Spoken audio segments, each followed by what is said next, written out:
State का latest minimum wages आ चुका है और यह इफेक्टिव है 1 अप्रैल 2024 से। तो चलिए हम लोग देख लेते हैं क्या लेटेस्ट मिनिमम वेजेस बन के आया है। Shop and commercial establishment act के अंतर्गत कोई भी ऑर्गेनाइजेशन कर्नाटका स्टेट के अंतर्गत रजिस्टर्ड है, उसमें काम करने वाले जितने भी एम्प्लॉई हैं उन सभी के लिए यह जो मिनिमम वेजेस एप्लीकेबल होगा और उसी के आधार पे उनका मिनिमम वेजेस के आधार पे ही उनके सीटीसी में बढ़ोतरी देखने को मिलेगी, आपको उनके टेकों में बढ़ोतरी देखने को मिलेगी, उनके जो भी स्टेटरी पेमेंट है उसमें देखने को बढ़ोतरी मिलेगी। मैं आपको यहाँ पे कैटेगरी और जोन में जो बाइफर्केशन है उसके बारे में भी डिटेल यहाँ पे एक्सप्लेन कर दूंगा, जो भी सर्कुलर है उसके अंतर्गत बताया गया। और यहाँ पे आप देख सकते हैं कि जो हाईएस्ट जो मिनिमम वेजेस गया है 1 अप्रैल 2024 से वह है 19,941 रुपीज़। तो चलिए हम लोग देख लेते हैं ये हाईएस्ट मिनिमम वेजेज किस कैटेगरी के लिए गया है और बाकी सारे कैटेगरी का मिनिमम वेजेज का कंप्लीट यहाँ पे हम लोग यहाँ पे डिस्कशन करने जा रहे हैं। तो आप लोग शुरू से अंत तक बने रहिएगा। उससे पहले मैं आपको यहाँ पे अपने वेबसाइट में लेके आ गया हूँ, चैनल में लेकर के आ गया हूँ। यह देख सकते हैं मेरा चैनल है और अगर अभी तक आपने इस चैनल को सब्सक्राइब नहीं किया तो बिल्कुल सब्सक्राइब कर दीजिए, ताकि आपको ज़्यादा से ज़्यादा जितने भी लेबर लॉ, एम्प्लॉयमेंट लॉ और मिनिमम वेजेज और जो भी जितने भी एम्प्लॉई और एचआर से रिलेटेड क्वेरी है उसके बारे में आपको डिटेल क्लैरिफिकेशन मिलता रहेगा। और अगर आपको कोई भी क्लैरिफिकेशन चाहिए, कोई भी प्रकार का जो भी आपको एडवाइजरी चाहिए तो बिल्कुल आप कमेंट कर सकते हैं। देखते हैं यहाँ पे मैं जो है जो भी सर्कुलर होता है उसको भी अपलोड करता हूँ। तो यहाँ पे आप कम्युनिटी में आकर के आप यहाँ पे इसको राइट क्लिक करके डाउनलोड भी कर सकते हैं और आप अपने हिसाब से उसका यूज भी कर सकते हैं, जो भी आपको करना हो। तो चलिए हम लोग चलते हैं सर्कुलर की ओर और देख लेते हैं क्या मिनिमम वेजेस बन के आया है इस प्रकार से।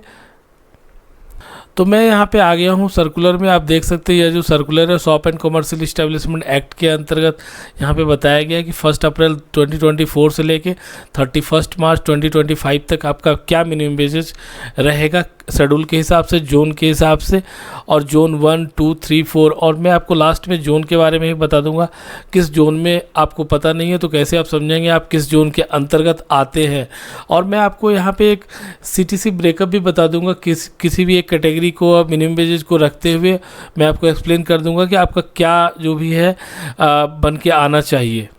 तो चलिए यहाँ पे सबसे पहले देख लेते हैं हाईली स्किल्ड वर्कर्स का जो है। यहाँ पे देख सकते हैं फार्मासिस्ट, केमिस्ट, टेक्निकल सुपरवाइजर और जो भी हाईली स्किल्ड के अंतर्गत आते हैं उनके लिए क्या जोन 1 में यहाँ पे देख सकते हैं हाईएस्ट मिनिमम वेजेस बताया गया है 18,941 रुपीज़ बताया गया है।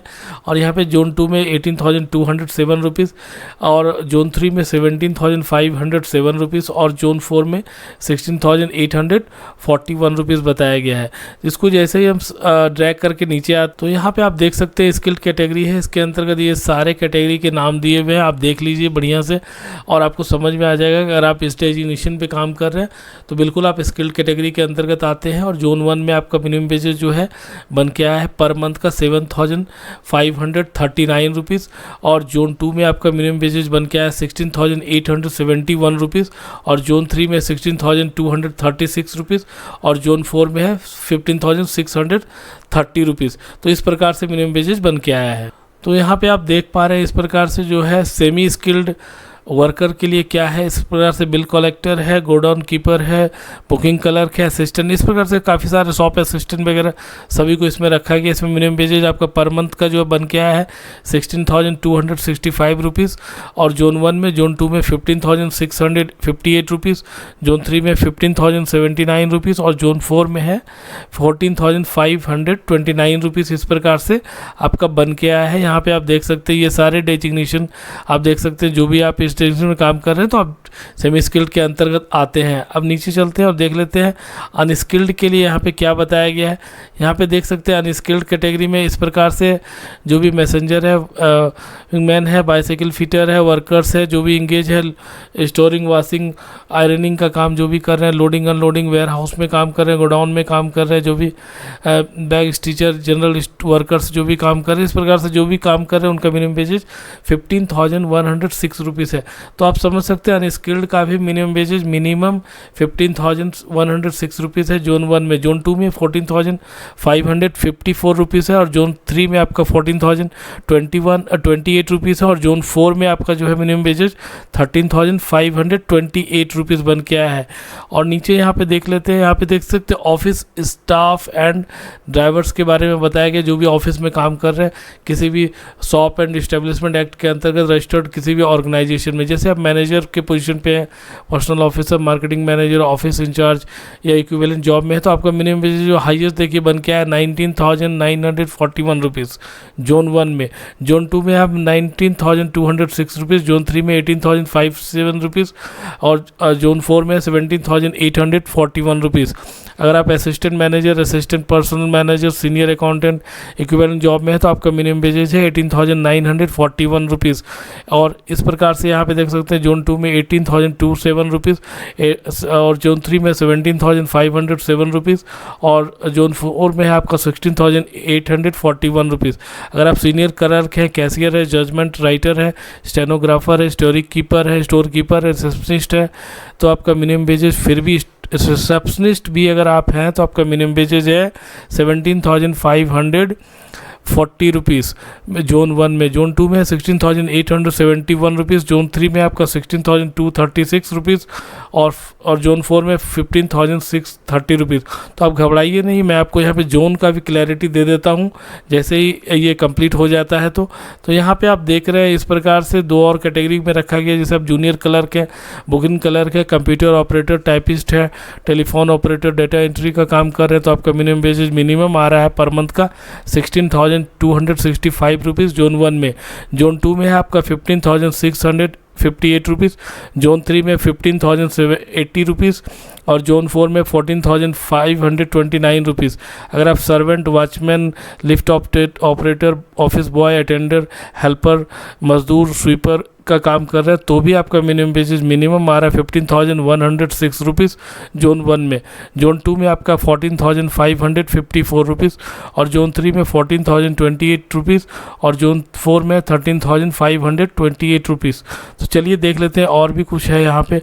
जैसे यहाँ पे देख सकते हैं यहाँ पे कुछ और को भी रखा गया, जैसे हैवी व्हीकल ड्राइवर अगर आप हैं ट्रक ड्राइवर है, जैसे multi axle heavy vehicle driver है, अर्थ मूवर्स ड्राइवर है, असेंबल्ड क्रेन ड्राइवर है, ट्रैक्टर ड्राइवर है, रोड रोलर वगैरह, रोड कंस्ट्रक्टिंग व्हीकल ड्राइवर है, तो आपका मिनिमम वेजेज है 17,540 रुपीज़ जोन 1 में। जोन 2 और जोन 3 और जोन 4 का भी आप यहाँ पे देख सकते हैं।